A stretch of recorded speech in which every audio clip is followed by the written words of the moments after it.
Salut à tous, on se retrouve pour l'épisode 1353 du Zap Image. On commence aujourd'hui comme d'habitude avec quelques anniversaires. Tout d'abord, l'ancien défenseur de l'équipe de France, Marius Trésor, qui fête aujourd'hui ses 71 ans. Donc passé par l'OM et les Girondins de Bordeaux, il a longtemps été considéré comme l'un des meilleurs défenseurs du monde. Il a même été nommé au FIFA 100, une liste de 100 joueurs qui ont marqué leur génération. Un bon anniversaire à l'ancien joueur des Bleus.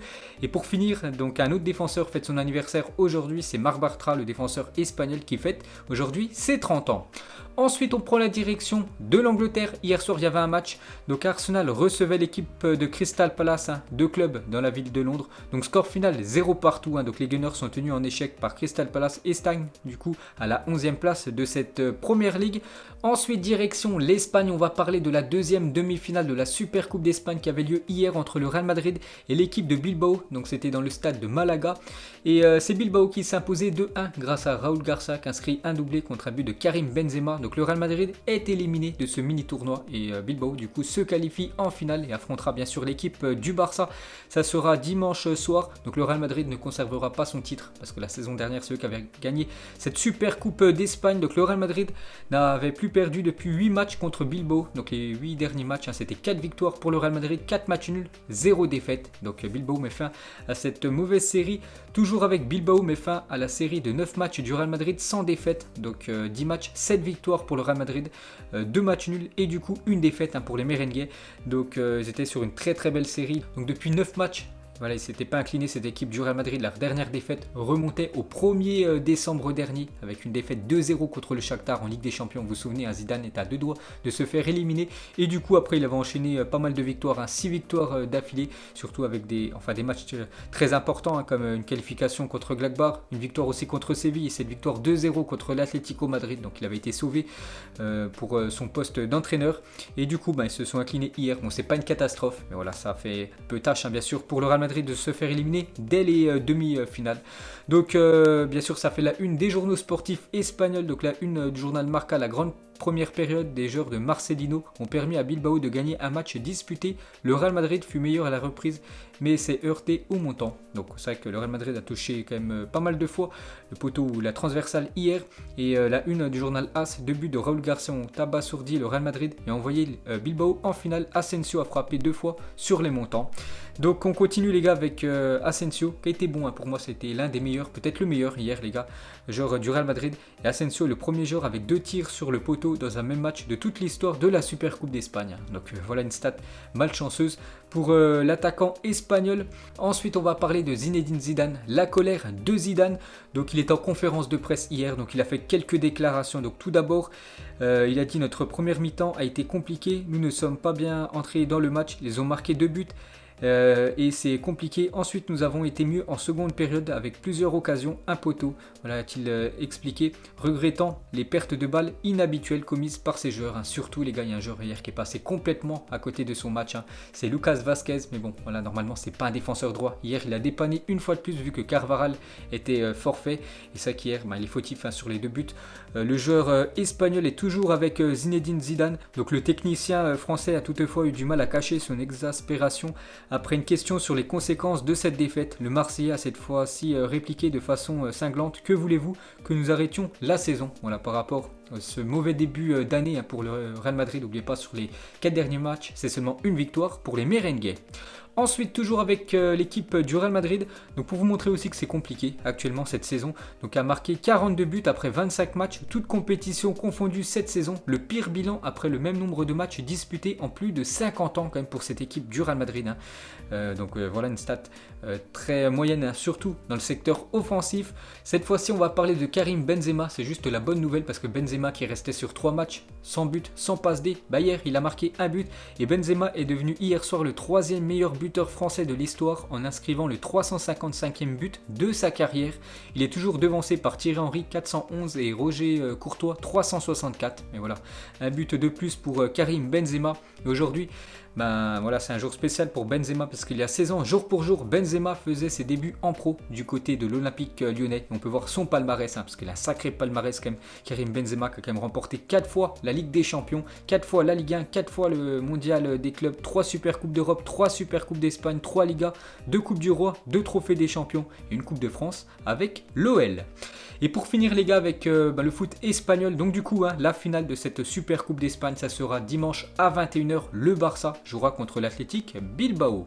Ensuite, direction l'Italie car hier il y avait un match de Coupe d'Italie. Sassuolo recevait l'équipe de la Spal et c'est la Spal qui est venue s'imposer 2-0 du côté de Sassuolo. Donc la Spal est qualifiée pour les quarts de finale de la Coupe d'Italie et jouera du coup contre la Juventus. Ensuite, des nouvelles de Sébastien Haller, encore décisif avec les siens, avec l'équipe de l'Ajax Amsterdam qu'il a rejoint il y a quelques jours. Donc l'attaquant ivoirien a marqué son premier but avec l'Ajax Amsterdam, c'était hier soir. Donc Haller a marqué après 7 minutes de jeu pour sa première titularisation avec l'Ajax. Donc avec l'Ajax en seulement 135 minutes de jeu, vu qu'il a fait 2 matchs, une fois titulaire, une fois il était rentré en cours de jeu. C'est quand même un but et 2 passes D pour lui, des très belles stats pour l'ancien joueur de West Ham. Et toujours avec l'Ajax Amsterdam, il y a aussi un autre joueur qui a été ultra décisif, c'est Huntelaar face à Twente hier soir. Donc il y avait un partout à la 84e minute, donc il entre en jeu à la 89e minute et il inscrit un doublé en seulement 2 minutes. Ensuite, un petit coup d'œil au programme de la journée. Donc ce soir, il y a un match de Ligue 1 les gars. L'équipe de Montpellier reçoit l'équipe de Monaco. Il y a aussi un match en Serie A, la Lazio contre Rome, donc la Lazio de Rome contre l'AS Roma, le derby de Rome, donc Union Berlin contre le Bayer Leverkusen en Allemagne, aussi 2 matchs au Portugal, donc bien sûr un week-end de football. On continue les gars avec quelques infos transferts, donc on en parlait depuis quelques jours, cette fois-ci c'est officiel, Kevin Strootman, donc un joueur de Marseille est prêté jusqu'à la fin de la saison au Rénois, donc bien sûr c'est juste un prêt les gars, sans option d'achat, donc l'équipe du Rénois prendra une petite partie de son salaire, Marseille prendra l'autre partie, donc voilà, il file en Serie A. Un autre transfert aussi qu'on parlait depuis quelques jours et cette fois-ci c'est officiel. Luka Jovic, Real Madrid est prêté à Francfort jusqu'à la fin de la saison. C'est son ancien club avant de rejoindre cette équipe du Real Madrid. Ça a été un sacré flop. Donc il est prêté jusqu'à la fin de la saison. Luka Jovic, c'est peut-être le mieux pour lui parce qu'il jouait très très peu du côté du Real Madrid. Donc il portera de nouveau le numéro 9 dans cette équipe allemande. Et le Real Madrid qui avait signé Jovic de Francfort pour 60 millions d'euros et 19 mois après. Donc il retourne du côté de Francfort. Au cours de cette période, Jovic a joué seulement 1016 minutes sur 6780 possibles. Donc c'est très très peu. Donc ses stats en tout, c'est 32 matchs, seulement 2 buts et 2 passes D pour lui. Des stats catastrophiques du côté du Real Madrid. Donc retour en Allemagne.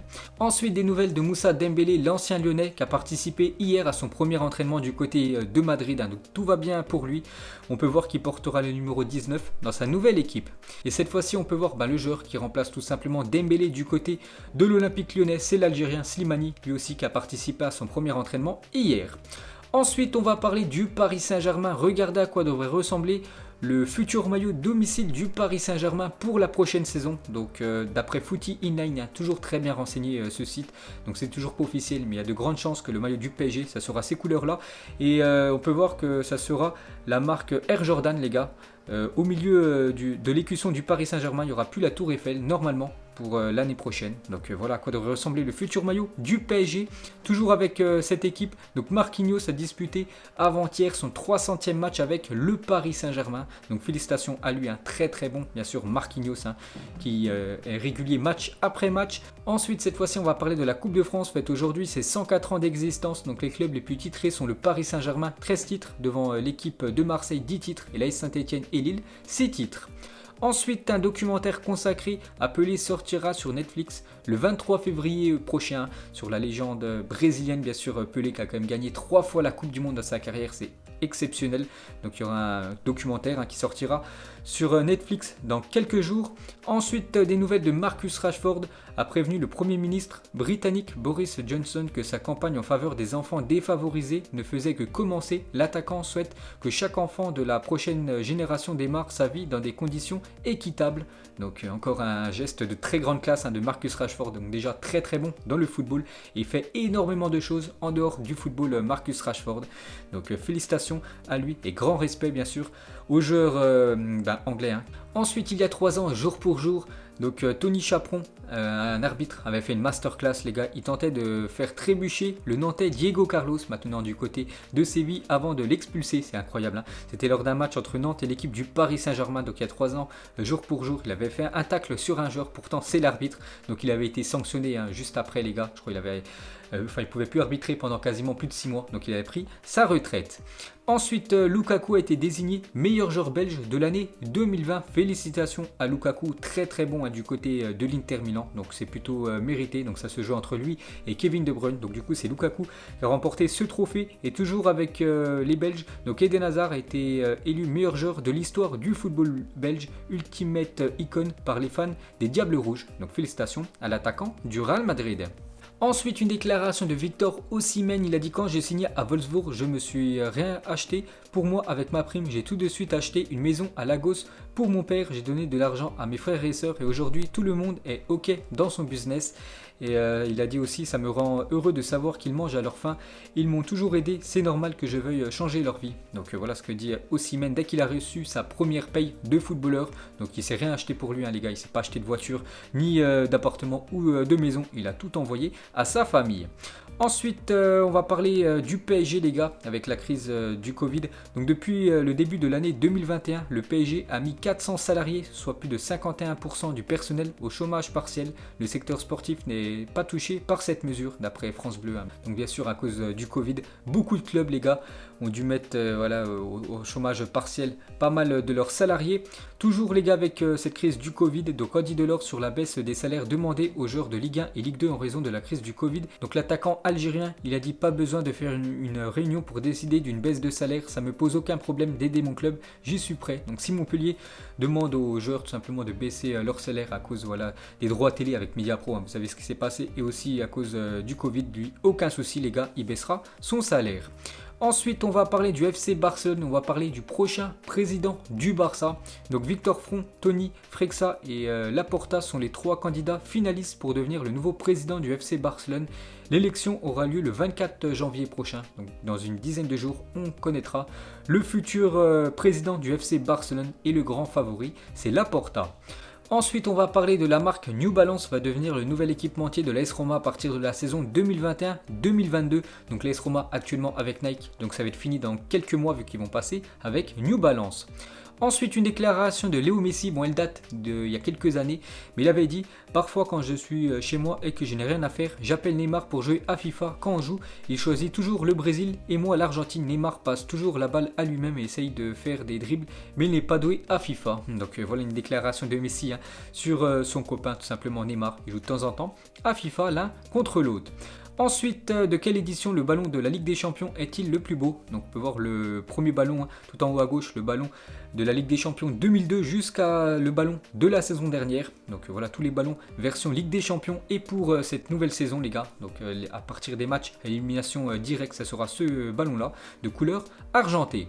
Ensuite, regardez les meilleurs buteurs de l'histoire de la Juventus. Donc on va faire 4 équipes différentes. Donc le meilleur buteur de l'histoire de la vieille dame, c'est Del Piero, plus de 290 buts, hein, une légende là-bas.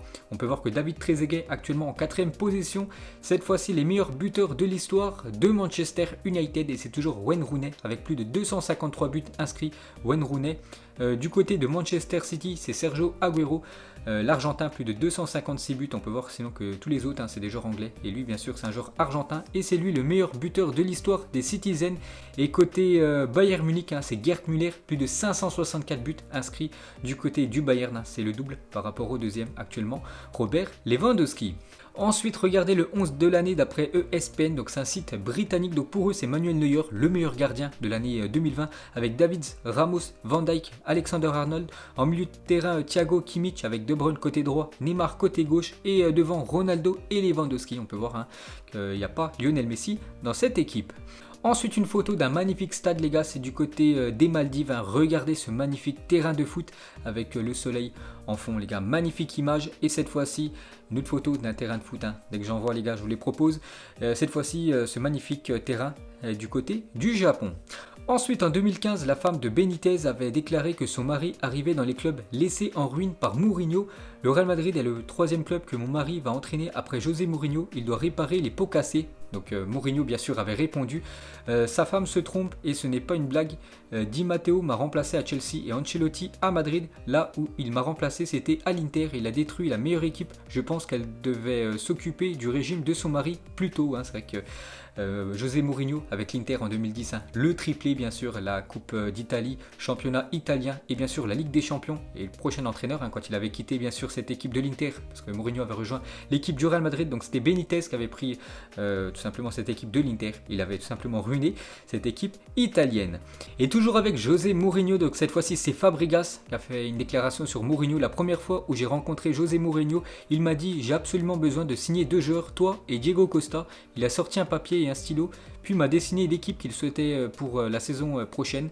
Il m'a ensuite dit regarde bien cette équipe avec, on va gagner le titre, rejoins-nous. À ce moment-là, mon choix était fait. Je devais signer pour le Chelsea de Mourinho. Ce type est vraiment spécial, hein. Donc il avait signé du côté de Chelsea et la saison d'après, hein, cette saison 2014, Chelsea avait gagné la première ligue.